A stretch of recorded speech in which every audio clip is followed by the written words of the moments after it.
काय सांगाल?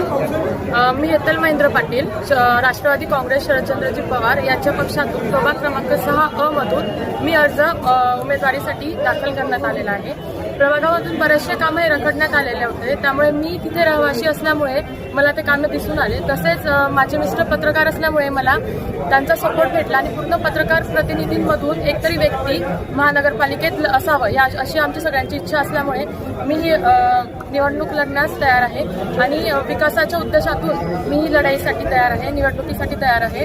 तसेच आम्हाला प्रभागातील विविध प्रकारचे विकास घडवून आणायचे आहेत, ते आम्ही घडवून आणणार आहे. आणि काय सांगणार, एक पत्रकार पत्नी आहे, जळगावमध्ये अनेक समस्या असते, तुम्हाला या ठिकाणी रिंगणात उतरावं लागलं, काय सांगणार? आपण उच्च शिक्षित आहात, आपल्याला नोकरी देखील मिळाली असती, शासकीय नोकरी देखील आपल्याला मिळाली असते. मात्र असं असताना पण आपण राजकारणामध्ये येण्याचा निर्णय का घेतला नाही? बरेचसे म्हणजे वार्डामध्ये बरेचसे जे काम आहेत ते रखडण्यात खूप आलेले आहेत. त्याची कामच होत नाहीयेत आणि सध्या पिढीसाठी एक तारुण्याची गरज आहे की जे नवीन ह्या जनरेशनचे व्यक्ती पाहिजे.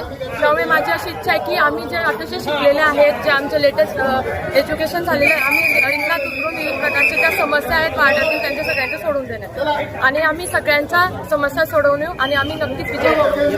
प्रस्तावित पक्ष आहे, राजकीय घडामोडी आहे, पैशांची देवाणघेवाण आहे, या सर्व गोष्टींमध्ये कितपत विश्वास वाटतंय तुम्हाला की तुमचा विजय होईल या ठिकाणी? आमचा म्हणजे तिथे जेवढी ओळख आणि जेवढा जनसंपर्क आहे त्या हिशोबाने आम्हाला असं वाटतं की आम्ही निवडून येऊ. थँक्यू.